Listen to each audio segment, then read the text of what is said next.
नमस्कार दोस्तों। चार ऐसे सच जिसे हमें कभी बताया ही नहीं गया स्कूल में, हमें इस सिर्फ अधूरा ही बताकर छोड़ दिया गया। पहला सच हमें बताया गया था कि मंगल पांडे जो थे ये सिर्फ अकेले ही ऐसे व्यक्ति थे जिन्होंने 1857 का विद्रोह किया। दरअसल हमें ये चीज़ अधूरी बताई गई है। इसमें हमारे बिहार के बाबू कुंवर सिंह, बेगम हजरतमल, रानी लक्ष्मीबाई और तात्या टोपे जी थे।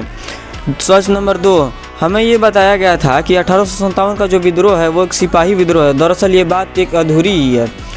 दरअसल 1857 का जो विद्रोह था वो सिर्फ सिपाही विद्रोह नहीं था, अपने आम लोगों ने और किसानों ने भी भूमिका अदा की थी। और सच नंबर 3, हमें बताया गया है कि 1857 के विद्रोह जो था उसमें महात्मा गांधी जो थे वो बहुत ही शांत थे। सच नंबर 3, दरअसल हमें ये बताया गया है कि जो अंग्रेज आए थे वो उन्होंने इंडिया को बहुत ही मॉडर्न बनाया था।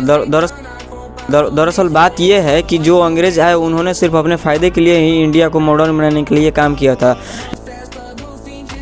उन्होंने रेलवे लाया। दरअसल उन्होंने रेलवे अपने फ़ायदे के लिए और भारत से माल को अपने देश में ले जाने के लिए लागू किया था। एजुकेशन लाए थे क्योंकि इंडिया के लोगों को वो सिर्फ क्लर्क का नौकरी ही देना चाहते थे।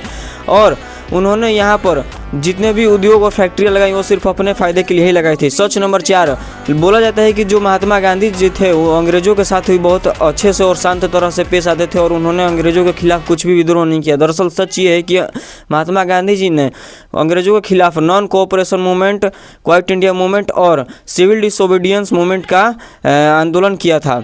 सच ये है कि हमें कभी भी स्कूल में किताबों द्वारा अधूरी सच्चाई ही बताई गई है और हमने कभी भी सच जानने का प्रयास किया ही नहीं है। 4 यही सच हैं जो हमें हमेशा जानने चाहिए 1857 के विद्रोह से लेकर, और इसे ही हमें इतिहासकारों ने फर्स्ट वॉर ऑफ इंडिपेंडेंस कहा है। धन्यवाद।